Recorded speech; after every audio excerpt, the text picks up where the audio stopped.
it is democratized technology. This is technology that, 10, 15 years ago, if this existed, it would not have been accessible to us. It would have only been the top companies in the world that would have access to this type of technology.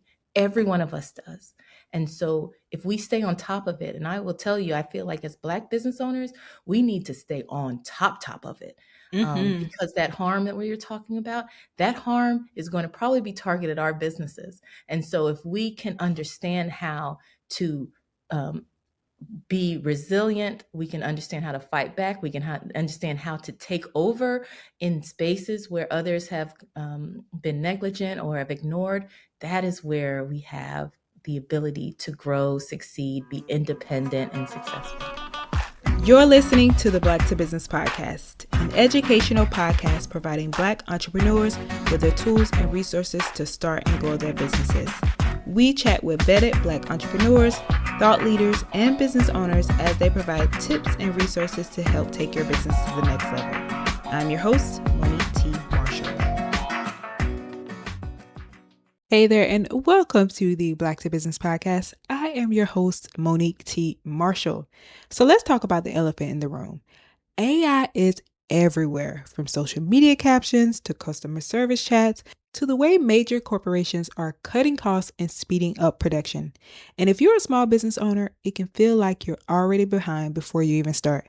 Maybe you've asked yourself, do I really need this in my business? Or maybe you've avoided it because it feels too complicated, too expensive, or like it's only meant for big tech companies with million-dollar budgets. The truth is, though, ignoring AI can mean missing out on opportunities to compete, streamline your workload, and free up more time for the parts of your business only you can do. That's why I was too ready for today's conversation with Stacy Kirk, founder of Quality Works Consulting Group and a true leader in the world of AI innovation. Stacy has spent over 20 years building solutions that help businesses stay competitive through automation, agile practices, and now AI-driven strategies. She leads a global team that has worked across industries from finance to healthcare, and she's seen firsthand how entrepreneurs, especially those of us running lean operations, can use AI to cut costs, save hours of work, and actually level the playing field against larger competitors. In this episode, Stacy is breaking down why AI isn't just for Silicon Valley, but for you, the business owner who's tired of doing everything the hard way. She's sharing the real risk of ignoring these tools, the specific ways she's replaced high-cost services in her own company with AI, and the exact tools and trends you need to pay attention to right now. By the end of this conversation, you'll not only have an understanding of what AI can do, but you'll walk away with practical ways to start using it today without blowing your budget or losing your peace of mind. So let's get into it. Stacy, welcome to the Black to Business Podcast. I am so glad that you are here. So welcome to the show. Thank you. Yes, I am thrilled to talk with you about all things AI today. We have not really explored this in depth on the Black to Business podcast, so I'm excited personally for this conversation. And I'm also excited to share with my audience the work that you are doing and the amazing things that you have going on. So before we dive into today's topic, I would love it if you could share a little bit about who you are, your journey, what is it that you do in your business, and how did you get here? Yeah, absolutely. Well, I grew up in Texas, so I'm a Southern girl. But one of the things that I definitely noticed growing up as a kid was that there was a disparity in education, especially those in Black and Brown.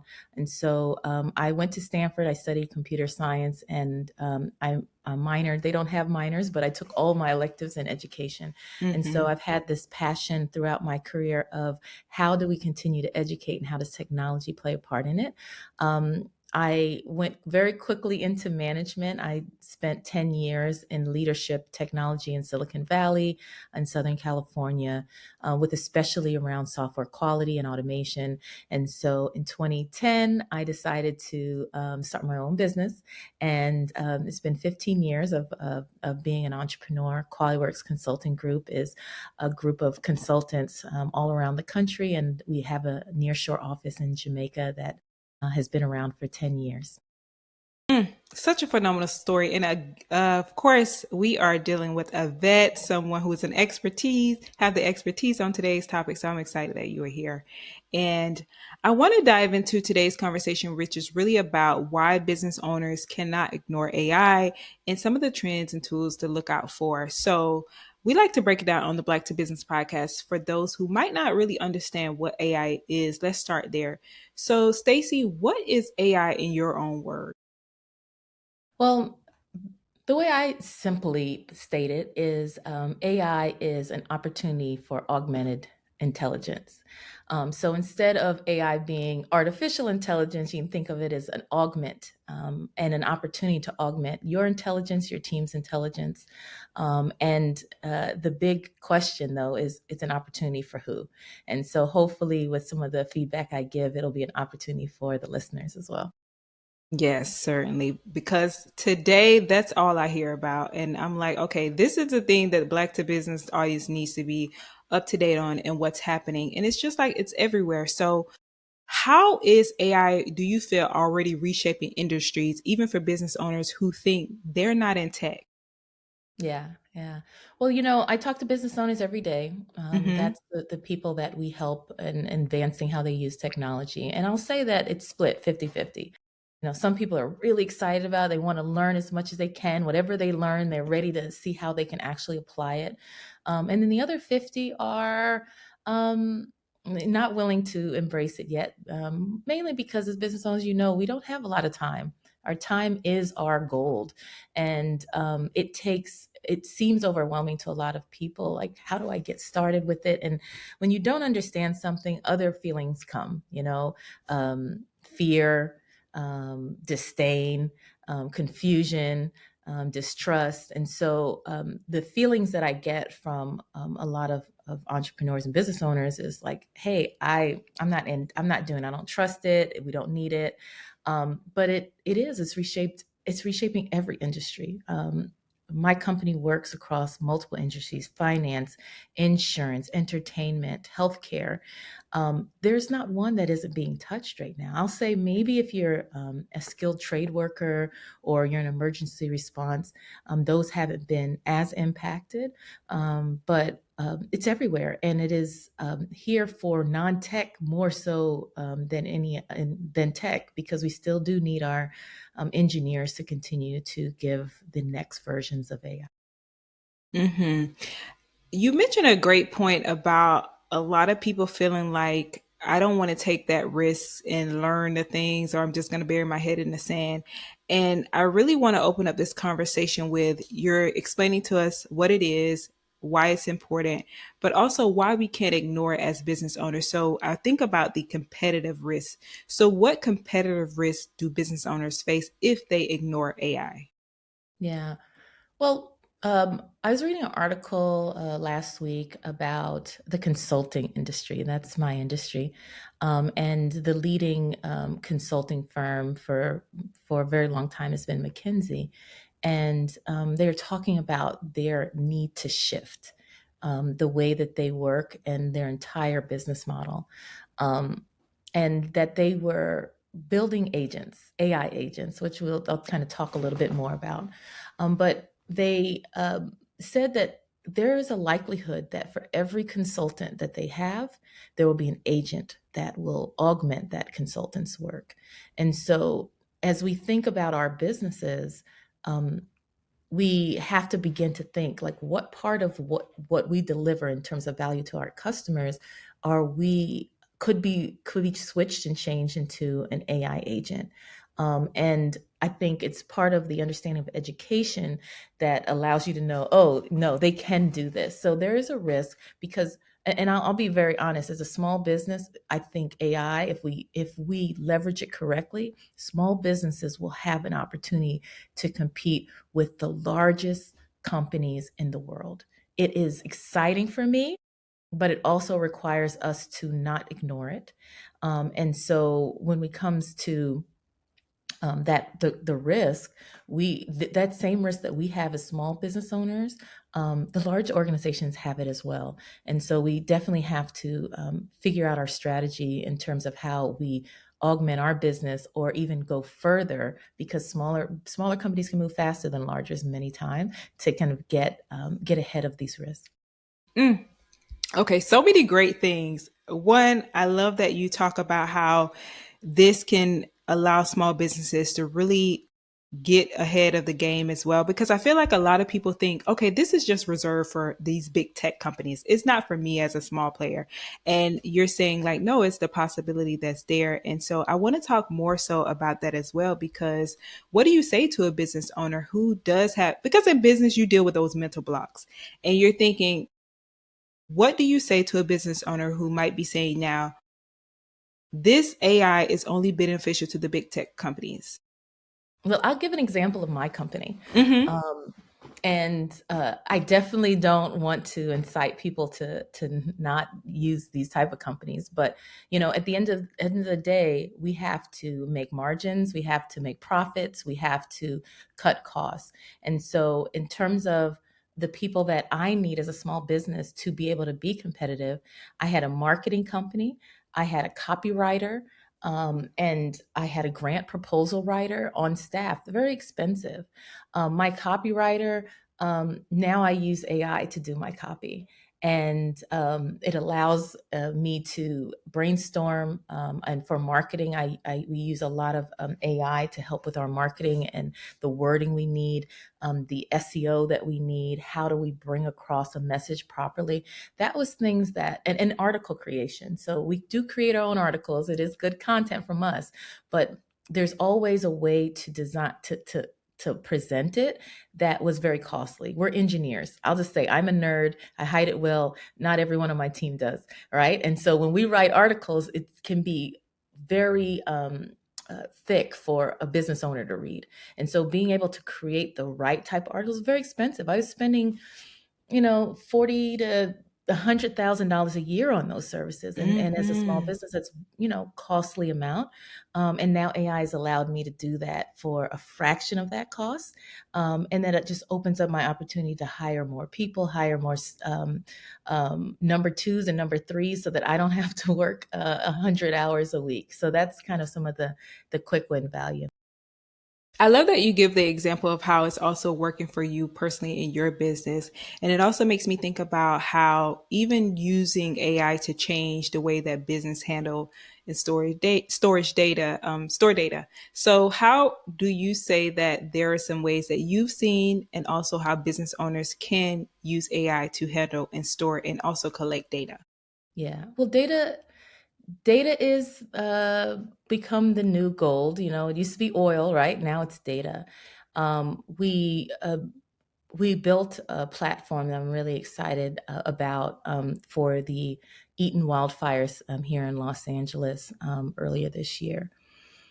And the difference between the platform that we created, it's a disaster case management platform, is that we were very protective of the data of our residents.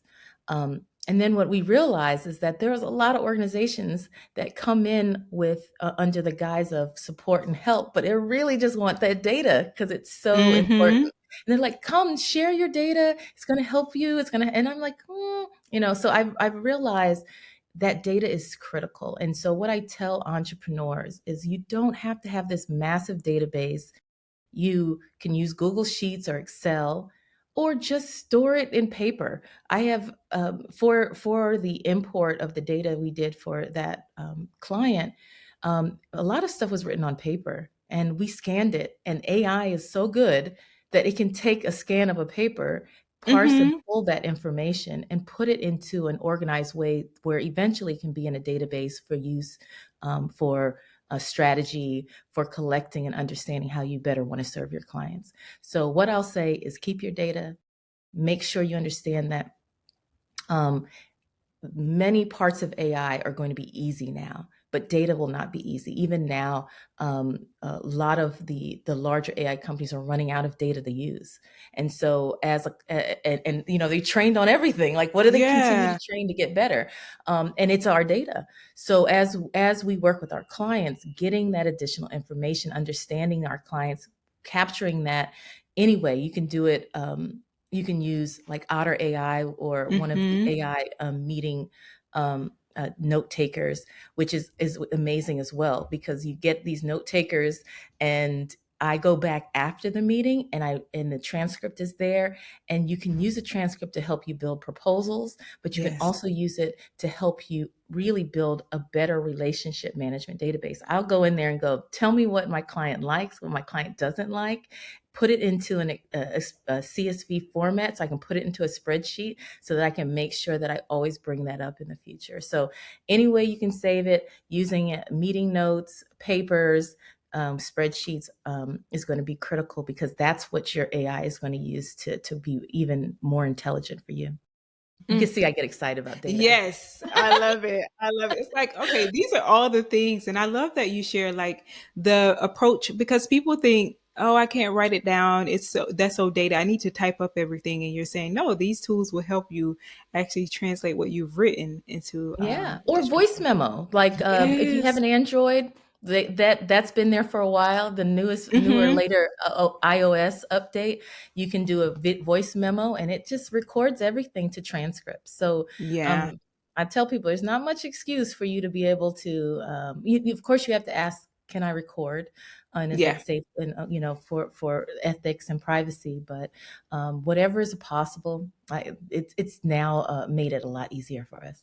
For sure. So, this is a perfect segue into now talking about the tools, the trends, and the strategies to watch out for. So, Stacey, what AI tools, because you've kind of mentioned some I've heard of as well as some I didn't. What AI tools or platforms are emerging that every entrepreneur should be aware of right now? Yeah, absolutely. Well, I'm going to tell every entrepreneur if they have a browser open, Safari or Chrome, they should always have in a tab Claude and ChatGPT open. Just keep them open. And you will find over time how much you can leverage it to just help you brainstorm. If you're a solo, I'm a solo entrepreneur. And so when I need to make strategic decisions, when I need to do research, I oftentimes either have to call a meeting, bring in my leads, which is busy time for them. But what I found is sometimes I can ask questions in to Claude, and I'll copy and paste. I'll create a prompt, and I'll talk a little bit about how easy prompting is because people try to get scared with prompts. But I write a prompt and I put it into Chat GPT and I put it into Claude. I get the results, and it helps me just think, brainstorm in a different way. And so, just to explain, what a prompt is, pretty much just what are you typing in? What's your question that you're going to ask? And there was this big thing about a year and a half ago. The next latest job or the hottest job is prompt engineering, which I will tell you I thought was BS from the beginning.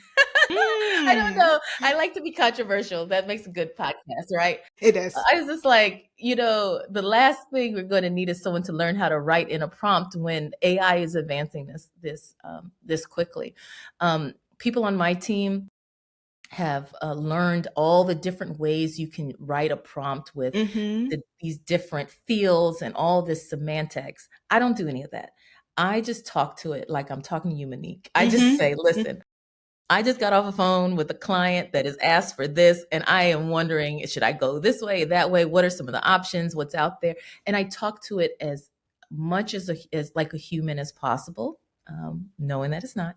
Mm-hmm. And then what I find is the results that I get back versus the results my team gets back with their sophisticated, educated software developer Mm-hmm. engineering detail is that mine speak back to me in that same tone as a human, Yes. right? And Yes. so I think as a business owner, our biggest challenge is how do we relate our value to our customer? And so the best way to do that is when we use these AI tools, talk to it like you would talk to a customer, how you would explain your business, and it'll come back with that same kind of reciprocity of value.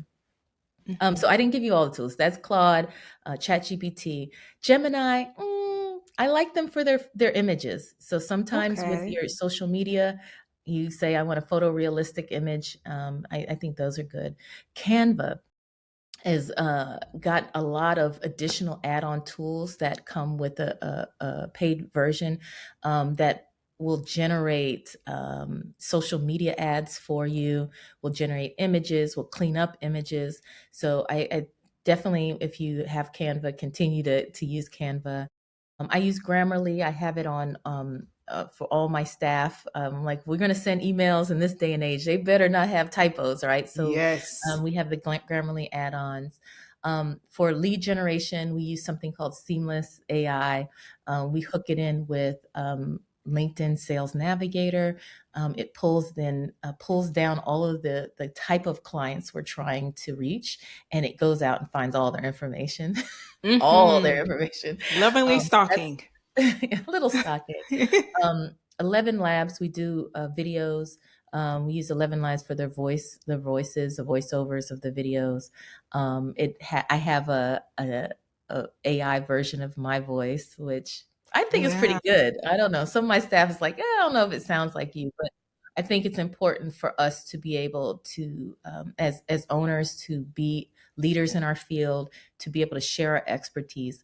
But again, time is not on our side. So being able to have our voice that we can quickly add into a picture or into a video that you make on Canva, very, very quick and easy way to get a lot of value out in your thought leadership. So many great tools. We'll definitely put those in the show notes. And Stacy, for you, because I feel like it would be easier for you because, like you said, you kind of nerd out. How was it to start to get acclimated with these tools and really get comfortable? And was there like a huge learning curve for you? And how did you find it also for your team? Yeah. Well, I think I think entrepreneurs, business owners will be able to relate with me. When it first came out, other people were using it, and I was just like, I don't know. Mm-hmm. And I'm a tester by nature, quality. So I'm like, you know what? I don't want version one of anything. I won't wait till it gets better. So it did take me a while to begin to use it. I think, what I usually try to set aside is a part of my Saturdays to kind of learn, just to be able to learn what I Yeah. can. Sundays maybe as well, but it's really hard when you're in business mode Monday through Friday to be able to set aside those quiet times. I think everyone has their quiet time. It could be 5 a.m. in the morning, or Yeah. mine's like Saturday morning now that my kids are not taking me to soccer practice and stuff.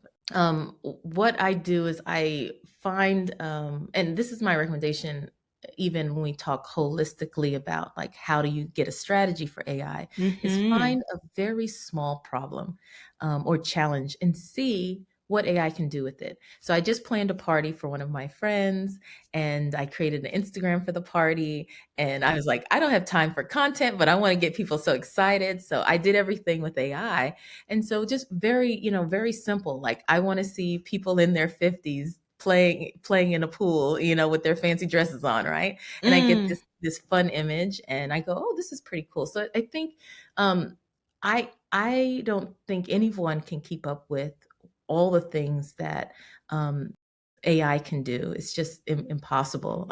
I did a keynote speech where I left out big parts until the morning of, just to research to make sure I was still up to date. But now I'll just say I can't even understand or even fathom the amount of value that just some of these models, generative AI models that are out there, can provide.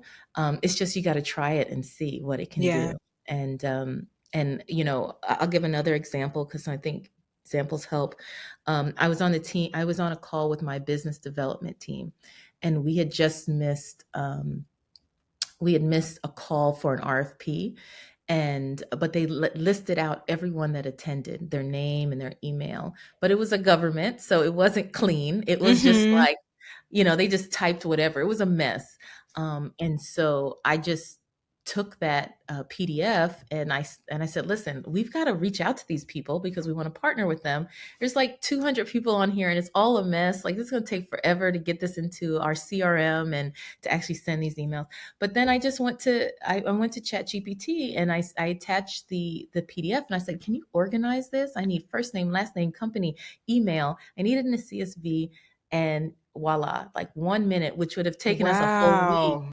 I'm getting back everything that I was able to import, and we were Mm-hmm. able to reach out and make a partner within like an hour, because we were able to take that document and see what it can do. So you never know. I was like, let's see what happens, right? So that's Yeah. what I encourage people to do. Like, don't try to like overly read and study. I think you have to learn empirically by trying. So when you have a problem, like my daughter, I'll give one more example. I We wasn't love these examples. my These are good. daughter, like I'm a working mom. I'm an entrepreneurial mom. We got to keep things quick here. So, I was checking my daughter's homework, every night, giving her feedback. I'm as a boss, I don't necessarily always talk a little kid like soft talk. So I actually took her homework and I scanned it, put it in ChatGPT, and I said, grade this homework, give positive reinforcement and feedback on the things that she gave wrong, give some examples of what she did well and what didn't, and give her some more examples. Boom, printed it out. Here you go. Wow. I know we don't want AI to replace parenthood, but sometimes It's a good one though. you'll be surprised at how helpful it can Yeah. be. So I just want to kind of share the broad spectrum of from parenting all the way to like business.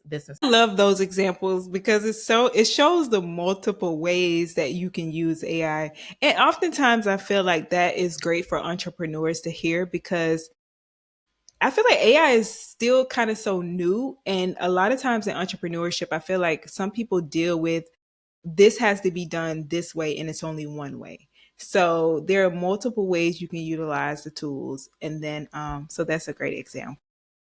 And I love that. So, what would you say are some of those common mistakes or even misconceptions that really hold business owners back from using AI effectively? Yeah. Privacy is the biggest one. Hmm. People are very concerned. And this was even before AI, because, like I said, we work with so many companies, and there's a big fear around their intellectual property. Hmm. There's a big fear in terms of the securing their clients' data. Um, but I will say, I buy a paid version of ChatGPT. It's $20 a month, Same. and with that comes the security that your data is not being used for their training models. And even, I believe, even without, it's important to read the policies. Last year, that was everyone's concern: security, security, security, right? Most companies have gotten over it. Governments, which are usually the slowest adopters, are now transitioning because they're understanding that they can use AI and they can do it securely. And so for business owners, I'm trying to tell them, listen, that was like last year's problem. That ain't a problem this year. So we got to get with it. We have to move with a little bit less fear.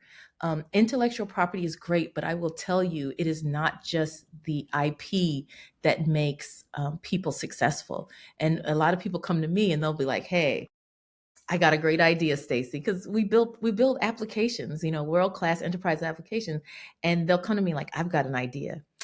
I'm going to take 60% and you can have 40%. Here's the idea." Like, and I'll see you when it's done. And I'll be like, "Hey, no, the idea is not is great. It's a great idea, but there's a lot of hard work after that. It's, understanding your customer, it's the building it, software development, the testing, the trials.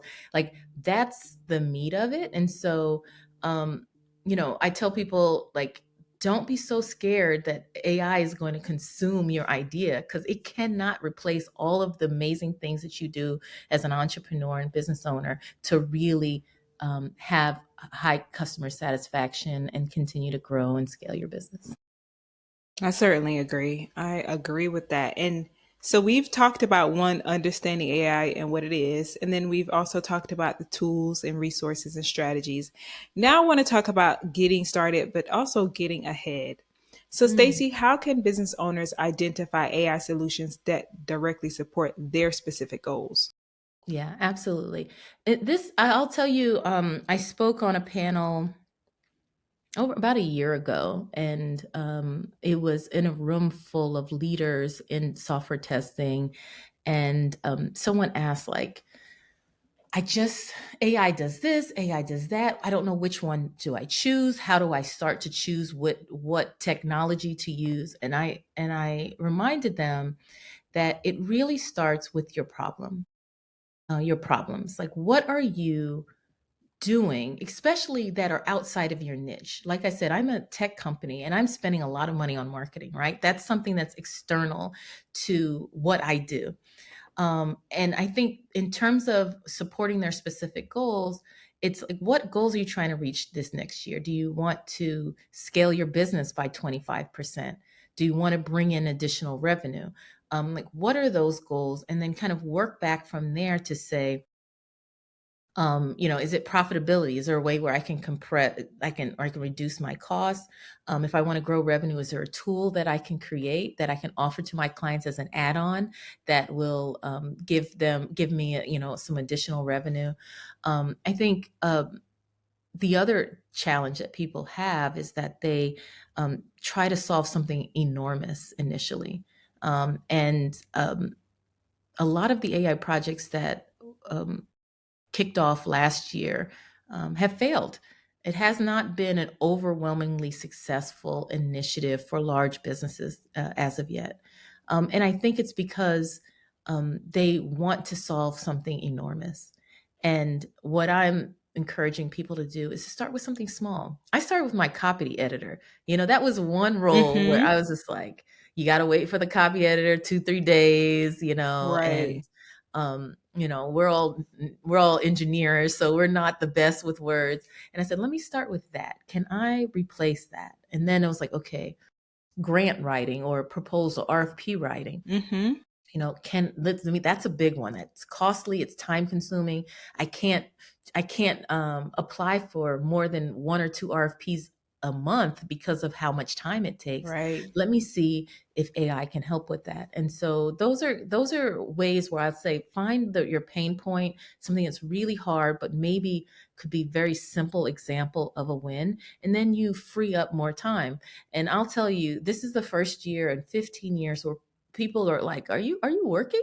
I'll meet people and they're Easy. like, You must not have a job. You don't have a job, do you?" Well, no, I do, but I Right. have now been able to unlock the ability to do so much more that I don't stress, I don't work 10, 12-hour days anymore. Right.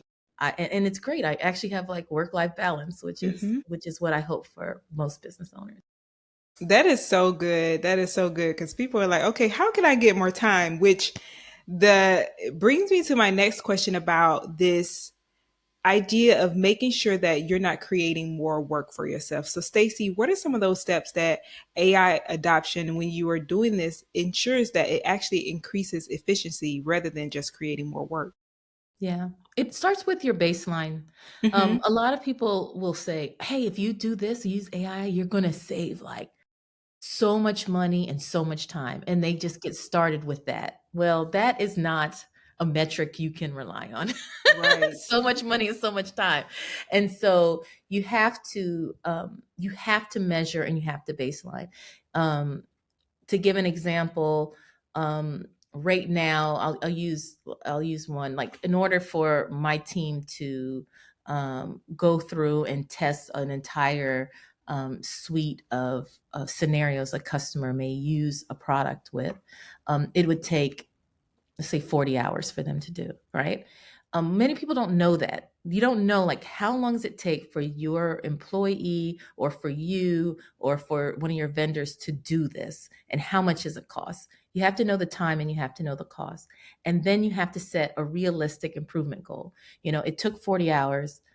Some people like, I want it to take 2 hours, like, Mm-hmm. okay, that's where you want to get. But let's make sure we keep the human in the loop, which means, let's not forget that AI should not work on its own. Humans with AI is where we get the most value. So instead of saying 2 hours, which doesn't look like there's going to be much human involvement, let's say we'll go from 40 down to 30. And that'll be the goal. And that allows the human to still pay attention to what's going on, but maybe not have to deal with every minute detail. And so the first step is write out your goals, and you can have, different milestones. Maybe we eventually get to 2 hours. And that's one of the things, like I say, with one of our companies, government owned water company. They have big ambitions of how long it takes. And we've been able to help them. We've analyzed with them How long does it take you and you and you? Because everyone does things in different times. How long does it take each one of you to do this amount of testing? Now that's what we're going to use as our baseline. Now we're going to use AI to generate your tests, and we're going to measure how long it takes for you now with that. And so it's really um, lot clearer if it's working, because that's the other thing. It may not be this may not be a win on the first time, and I encourage people, don't give up. But if you have those measures and you don't see that improvement in the direction that you want, then you know this may not be the best solution, and maybe move on to something else. For sure. And I love that you mentioned let's keep the human in the loop. I had to write that one down. That's really Human in good. the loop is how we survive, and Yes. the machines don't win. Key. That is key. And so somebody might be listening and they're thinking, okay, how can I do this if I have a limited budget or I have a tight staff or limited staff? So, how can small businesses use AI effectively if they're on a tight budget and with limited staff? Yeah, absolutely. Well, the three models that I mentioned, Chat GPT, Claude, which is the models Anthropic, and Gemini, all of them are free. And I think the free tier is a good enough way for anyone that's new to it to get started. I pay for, like I said, a professional for a couple of them, for Claude and for ChatGPT.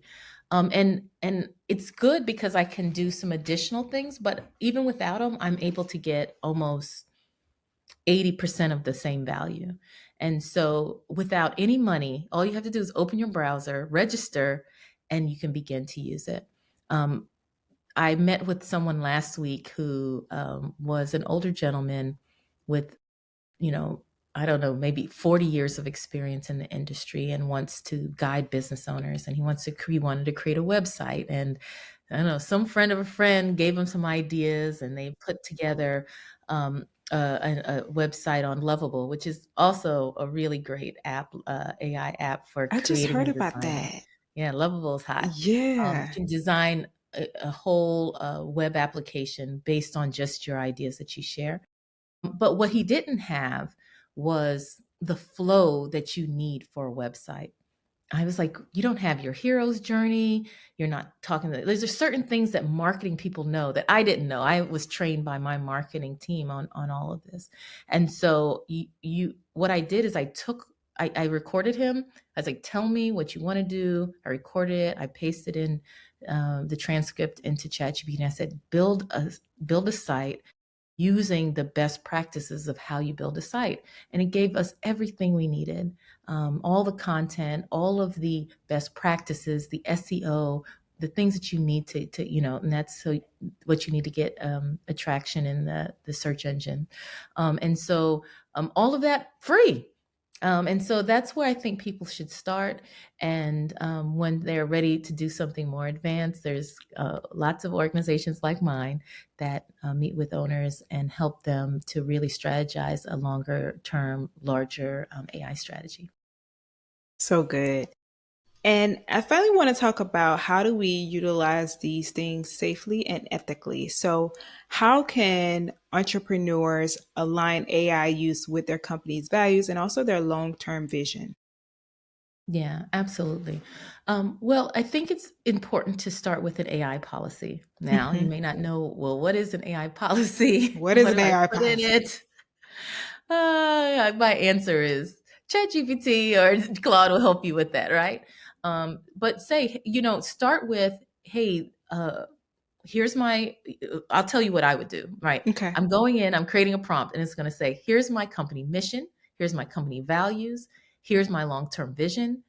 I would like for you to help me to design an AI policy for my organization that makes sure that we are doing things ethically, safely, and in a way that protects us and our customers.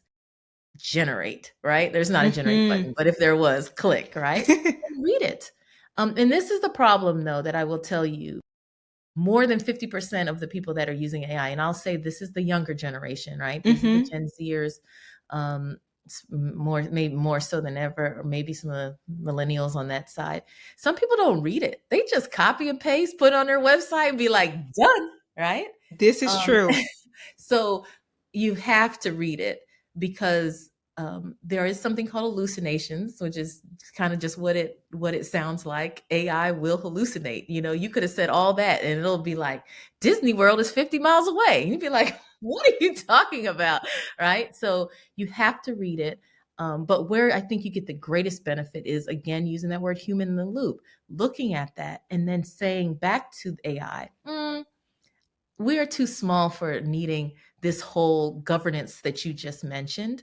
And this is too complicated for my size of my company. Make this easier and see what comes back again. And really, that's where you get the value of having a policy, sharing it with your team, presenting it to your team, and making sure that you have some standard that you are using these AI tools with. That is so good. I'm going to re-listen to this, and I'm going to do those Oh, things. thank you. Yes, certainly. Light bulb moments for sure. And speaking of keeping the human in the loop, so Stacy, what do you say to those who are worried about AI replacing human jobs or causing harm? Yeah. Um, AI will replace human jobs. And I, this one lady said it beautifully, but I can't remember all the details. She Mm-hmm. said she said the people at your job that are taking those 4-hour lunch breaks, the ones that you message on Slack and they don't respond, that are just getting by and doing mediocre work, Mm-hmm. they coming for you. AI is Oh, coming for you, right? But we know that there are people that are irreplaceable.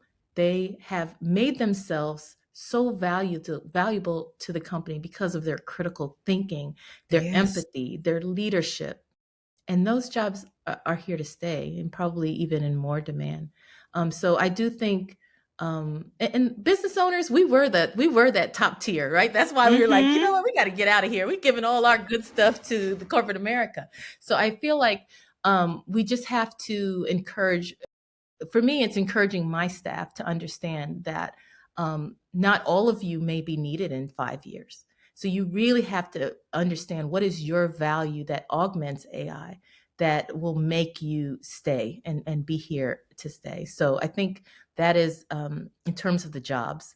In terms of causing harm, yeah. I mean, AI has been trained on human data, and we know humans can harm others. So AI can harm others too. So it really comes down to us being very proactive of how we use it, how we allow it to be used with us and with our partners. But yeah, it's harm is coming. But I also feel like there's the good side of it, which I'll just I feel like I just say because I'm always Debbie Downer in a room. When people ask me this, It's they'd be like like, "Oh, you're giving it okay, to maybe us we need another." nicely. You're Yeah, giving and it to then us be like, nicely. "Oh man, now we need a drink." Um, but it is democratized technology. This is technology that, 10, 15 years ago, if this existed, it would not have been accessible to us. It would Mm-hmm. have only been the top companies in the world that would have the access to this type of technology. Every one of us does. And so if we stay on top of it, and I will tell you, I feel like as Black business owners, we need to stay on top of it. Mm-hmm. Because that harm that we are talking about, that harm is going to probably be targeted our businesses. And so if we can understand how to um, be resilient, we can understand how to fight back, we can understand how to take over in spaces where others have been negligent or have ignored, that is where we have the ability to grow, succeed, be independent and successful. Mm-hmm. Beautifully said. And when you were saying that, it makes me think about the fact that with this, like you said, a lot of us who are in business now, we were those entrepreneurs in corporate America, entrepreneurs also. Yeah. So a lot of people are going to be looking to go that entrepreneurship route. And Hmm. so Hmm. with this, what do you think is the biggest untapped AI opportunity for entrepreneurs starting businesses in the next few years? Yeah, building your own technology.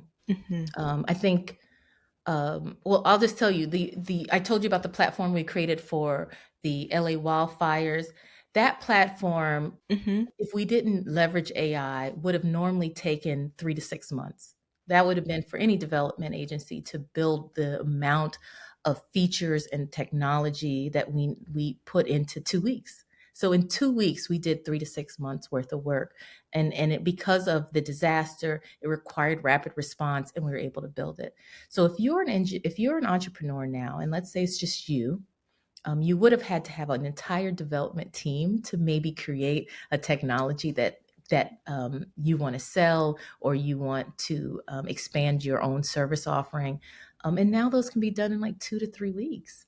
And a lot of the um, ideation, the product development, the content, a lot of that can be done by the entrepreneur before it even gets to a development team, Yeah. And so, what a lot of people have come to us with is they've already have a prototype that they've created through AI, and they show it to us, and we just have to, put all the meat and Hmm. meat and bells and whistles behind it, and the infrastructure to make sure that it's consistent. I think over the next few years, my clients will be able to do even more by themselves. And so I think the untapped is the opportunity for entrepreneurs to become technologists, to be able to sell something that doesn't require their hard work, their labor, but they can they can create subscriptions, they can create licenses, they can sell that and make additional money without actually having to put in the extra hours. So much hope and so Mhm. much to look forward to for sure. And finally, I want to transition into the amazing work that you are doing at Quality Works Consulting Group. Mhm. So, Stacy, if you could talk about some of your offers, how do you support entrepreneurs in this process and some of the things that you do so that maybe those who are listening would like to work with you and connect with you? Yeah, yeah. So just to explain a little bit about my company, QualityWorks, we're one of the leading digital agencies with a focus on quality. And when you focus on quality, it allows you to cut client costs and get your time to market down. And because of that, we have a lot of small business nonprofits that work with us because they have smaller budgets, they have time constraints, and they need to get it right the first time. And so people that come to us will come with their ideas, and they're something that they've envisioned that they want to do.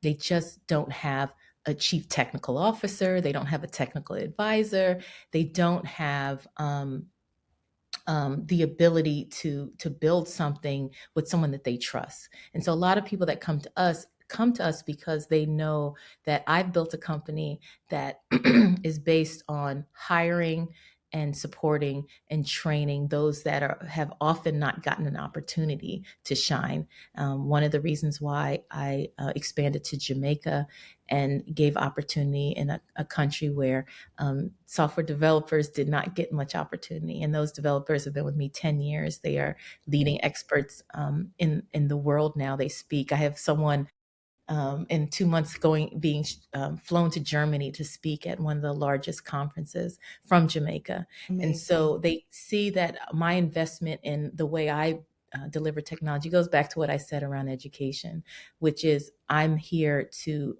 educate my clients, help them to understand how to use technology to benefit us. So if they need that person, they need that solution architect, an advisor, they need to build an app, mobile or web app. That's when people give us a call.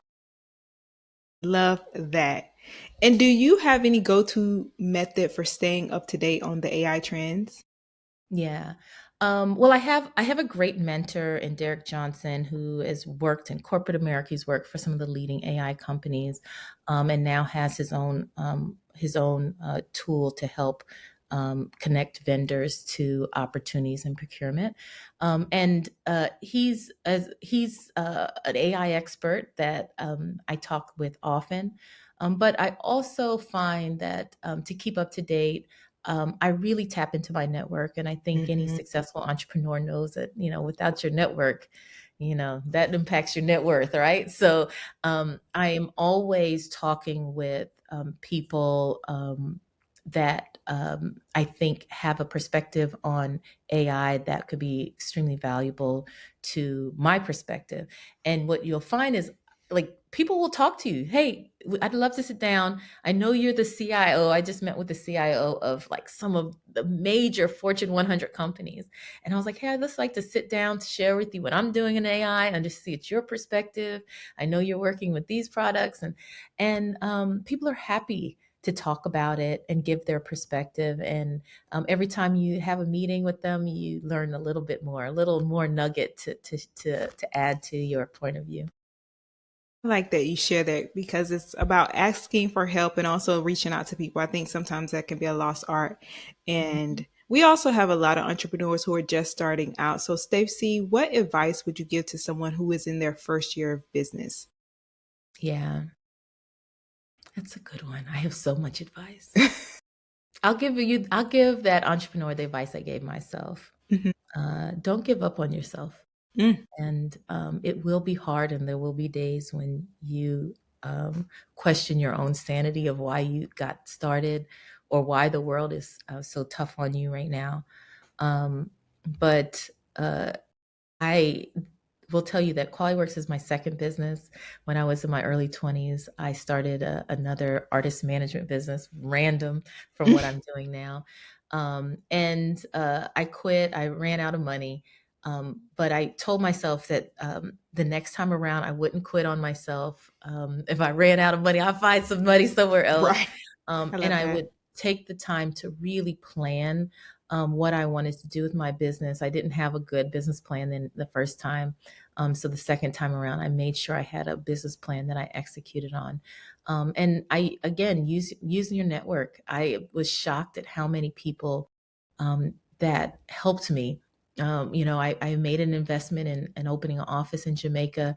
I trained up brilliant developers on the expertise that I had. And then I was like, I need someone to hire me, and I just shot an email to everyone I'd worked with for the last um, 15 years in the industry and said, please, do you need my services? And it can be a little embarrassing, because, I'll say the best entrepreneurs I've seen are the ones that are not scared Yes.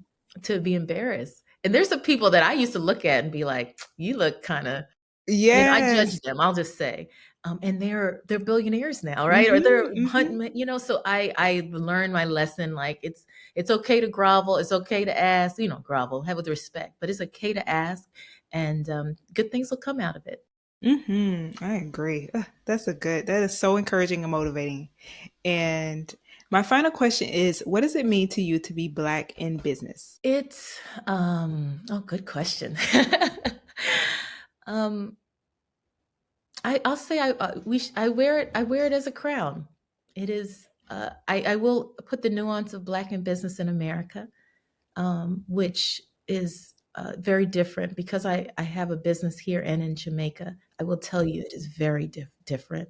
The rooms, when I walk into rooms in Jamaica with CIOs and CEOs, versus walking into a room with those same roles here in America, it's very different.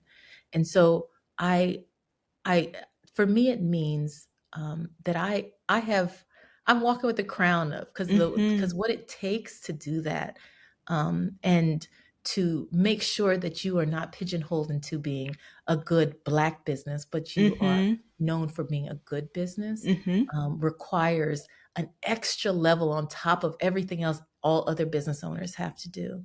So I'm proud. I'm proud. I'm fearless. I try my best to be resilient, but I also give myself grace to crumble every once in a while and then get back up again. Mm. I Mhm. tell you, your voice is amazing. This has been like a reality check conversation, but it's also been like it's a little bit encouraging in a tone. So I really appreciate like a therapy session. Oh, I good. truly, Well, yeah, listen, we all need those every once in a yes. while. AI is coming, but we got to be prepared. And you have shown us how to be prepared. So I thank you so much for spending time and sharing your expertise with us. And people are like, how can they find you, connect with you, and support with you? So please do share. Yeah. Well, my name's Stacy Kirk, Stacy Kirk. I'm very active on LinkedIn. People can add me, message me there. My company's name is Quality Works Consulting Group. Surprisingly, sometimes in AI, my company comes up. But you can look up Quality Works. You can reach us through our website. I do free consultations with business owners. I want to make sure, even if they don't work with us, that they don't come to me like some companies after they spent all their money in India and they're crying Mm-hmm. because nothing works. So no matter what, if a business owner is struggling with technology, wants ideas on how they should go, me or one of my solution architects are happy to talk with them. Perfect. Stacy, thank you again for being on the Black to Business podcast, and Thank you. thank you Thanks for for the work you do. glad being here. Having this conversation with Stacy was a reminder that AI isn't something to fear or avoid. It's a tool that we can use to level the playing field. What stood out the most is how she broke it down in a way that makes AI feel approachable, showing us that it's not just for big tech companies. For us as Black entrepreneurs, this is about using technology to protect our time, stretch our resources, and stay competitive in these spaces. Three key takeaways here. Don't ignore AI. Start small by using it to solve everyday business challenges like copywriting, proposals, or marketing. Two, keep your data. Whether it's spreadsheets, notes, or voice memos, your data is the fuel that makes AI valuable for your business. And then three, always keep the human in the loop. I love when she said that. AI should support your vision, not replace the creativity, leadership, and culture you bring to the table. For more resources and to catch all the tools that Stacey mentioned, head over to blacktobusiness.com/271. And if you know another entrepreneur who's hesitant about AI, share this episode with them. You never know how it might unlock their next breakthrough. I'm so grateful that you tuned in today. Being a part of this community means you're choosing growth and building with intention, even when the path feels new or uncertain. That commitment is what keeps us pushing forward together. I can't wait to see you back here next week, but until then, keep building boldly and keep pushing the culture forward. Later.